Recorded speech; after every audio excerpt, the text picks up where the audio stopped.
So it is the early hours of the 8th of January 2020. And before I get into this video, continuing my review of the decade, I'm up to 2012. I was having sound problems earlier, so I've tried to record this a few times. Hopefully it'll be okay now. Um, the crisis in the Gulf continues. The latest is that Iran has hit US bases. There is so far no word of casualties. Um, Although apparently these missiles, which came directly from Iran, hit the Iraqi segment of these bases. They're actually Iraqi bases with American military presence. So if there are casualties, it may actually be Iraqis, um, which is no less morally contentious. But this is going to be an ongoing situation, and I think at this point, the fact that Trump hasn't made any sort of official statement in the last few hours may mean that there is a de-escalation in progress. So let's hope that that is the case. The massive crowds that turned out for Soleimani's funeral in his home city of Kerman, I understand there was a crowd crush and over 40 people were killed. Has real echoes of the funeral of Ayatollah Ruhollah Khomeini in 1989. I believe people also died in that funeral simply because of the massive numbers. So he's been buried in his hometown of Kerman. Um, Another big development tonight, there's been a major aviation disaster by the sounds of it, but it's been overshadowed by this back and forth between Tehran and Washington. But what's significant is it's occurred within Iran. Apparently, this was a Ukrainian air jet took off from Tehran International Airport, flying to Kiev. 180 people on board, and it looks like everyone has perished. So this is a major aviation disaster, the first one of the decade on this scale. There were deadly accidents in Taiwan and Sudan earlier this week, but this is a major incident. And in any other situation, it would be headline news. Hopefully, it will get more attention as the day progresses. Anyway, without further ado, looking back 8 years, we're now up to the year 2012 in my review. First thing to say about 2012, how can I avoid it? The 2012 phenomenon. There had been an ongoing sort of speculation that the world would end in 2012. Um, of course, most people didn't take it too seriously, but there was interest enough for it to generate lots of memes. A few cults sprang up here and there. There was a lot of internet jokes about it, and it produced a Hollywood film starring John Cusack. Pretty good film, in my opinion, as dystopian films go. Pretty action packed. This was all based on Mayan prophecies and ancient Chinese prophecies. Of course, it never materialized, so I'd imagine quite a few people ended up red faced with that event. 2012 was an eventful year. Here in the UK, we saw a continuation of one of the major events of 2011, which was the fallout from the news of the world hacking scandal, which really came to a culmination in the year 2011 when Rupert Murdoch was famously pied as he appeared before a parliamentary committee, and his partner at the time, Wendy Deng Murdoch, famously wife, I should say, leapt over, and there was a lot of jokes about that, leapt over to attack the assailant. Um, but that scandal continued. The news of the world became defunct in 2011, but in 2012, there were a lot of payouts, and Murdoch launched The Sun on Sunday, which was really the replacement for the news of the world. The two big events in the UK in 2012, one was, of course, the London 2012 Olympics. Our third Olympics. We previously held the Olympics in 1908 and 1948, and the host nation, which I'm pleased to say is my nation, done very well. Team GB scooped up a lot of medals. It was a very successful year for us, and both the Olympics and the Paralympics were deemed to be a major success. The opening ceremony was widely hailed, directed by Danny Boyle. A spectacular event. I'm biased, perhaps, because I'm British, but I think looking at internet comments, it generally got a lot of acclaim. There was a whole sequence showing the Industrial Revolution and the Garden of England and the rising of British industry and so on. Um, and like I say, Britain done very well in that Olympics. So did the United States and China, as they always do. The other big British event of the year was the Diamond Jubilee of Queen Elizabeth II. She became Britain's second longest serving monarch at that point. She's now the longest serving, only the second monarch after Queen Victoria to reach Diamond Jubilee. So there were big events around that. There had been some speculation that it would be not as it was with the Golden Jubilee. It actually turned out to be bigger, if anything. So the royal flavour was still very much there. So I would say those two events kind of gave the country a little bit of rejuvenation after some of the negative events of the previous year, such as the wealth poverty divisions with austerity, which were still ongoing, but it was kind of a distraction, for example, from the urban riots of the previous year. Skyfall became the biggest ever Bond film on its launch. It grossed up to this point, over $1 billion at the box office, and is generally seen as the best James Bond film, or at least the highest grossing, and probably the best of the modern era. I personally think it's the best, but that's just my personal feelings. The Costa Concordia disaster, um, unless I'm mistaken, the Costa Concordia was one of the largest vessels to ever be involved in a shipwreck, and certainly the largest passenger vessel, major luxury liner, hit rocks off the coast of Italy. 32 people perished, and there was, of course, a whole fallout from the captain's controversial role in that, and he was dubbed, rightly or wrongly, Captain Card because of his antics on deck at the time of the disaster. Although it could have been a lot worse, 32 people still lost their lives, so it was a tragedy. And the salvage operation, I understand, was the largest of its kind. In 2012, there was increased tensions between the Islamic and Western world over a film about the Prophet Muhammad, and Newsweek magazine hit some controversy when they had a cover simply stating Muslim rage. And I have that magazine. It was criticized for being misleading and for demonizing all Muslims, but nevertheless, there were some very vitriolic Islamist protests around the world. So it was yet another reminder of this culture clash that we see between the Islamic world and secular democracies. In Uganda, the Kony 2012 campaign um, culminated with the meltdown of its organizer. He suffered a total mental health breakdown. He was seen naked running around, and there was a whole thing about that. But basically, it was to find the Ugandan warlord Joseph Kony.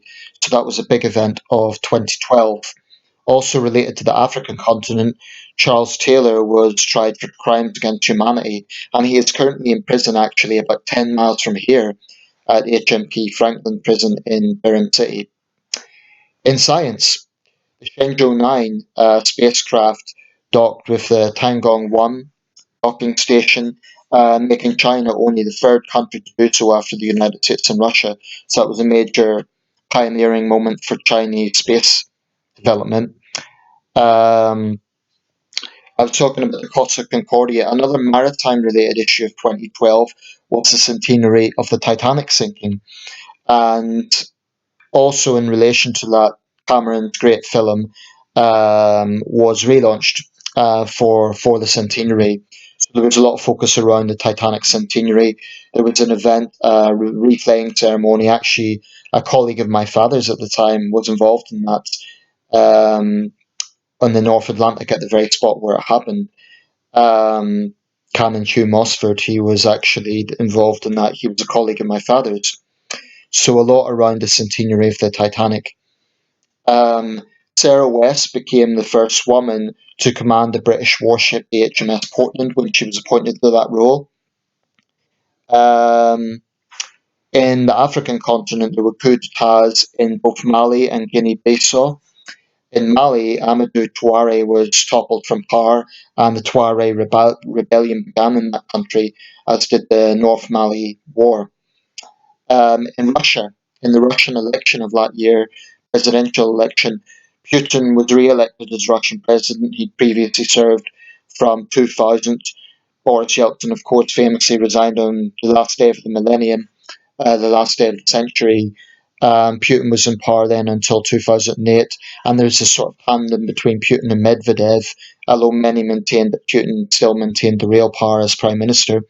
But 2012, he resumed his role as president of the Russian Federation in an election that was controversial, to say the least, because Putin's party, United Russia, dominated so much of the airwaves. Um, India experienced the largest blackout ever anywhere in the world. 620 million people left without power. Also, in the year 2012, also focusing on India, there were the issue of women's rights and the rape crisis was a major issue of that year. Angry protests across the country with reports that young women had been raped on buses in Delhi and elsewhere, and the Indian legal process came under the spotlight because of its bureaucracy and because of the lack of justice or perceived lack of justice. So that was a major issue of 2012. In Romania, major anti-austerity protests. Um, in diplomatic relations, Canada cut ties with Iran and closed its embassy in Tehran. In the United States, two infamous mass shootings, one in Aurora in Greater Denver, where the shooter, James Holmes, dressed up as the Joker from the Batman series and shot dead 12 people at a movie theatre. Later in the year, of course, the awful incident in Newtown, the Sandy Hook massacre, which kind of became a template for American gun violence, and that year once again provoked fierce debate on the gun issue. 26 children killed in Newtown.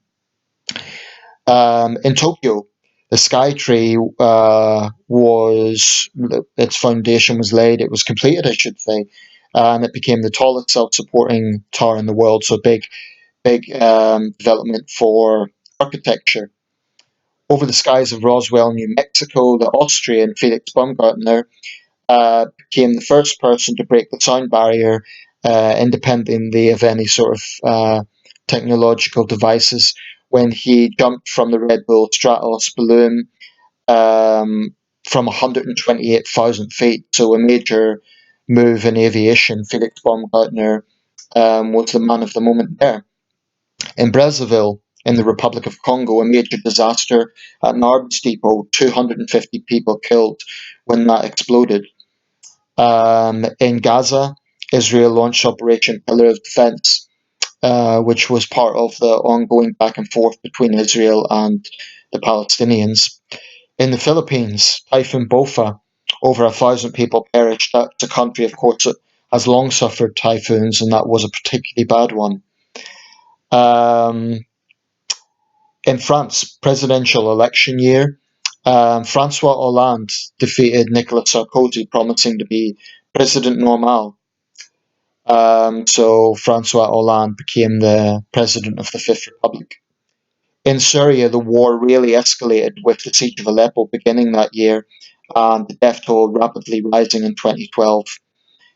Um, Britain and Argentina experienced tensions in 2012 as we marked the 30th anniversary of the Falklands War, and the dispute once again reignited over the status of the Falklands, which Argentina erroneously claims to be the Malvinas.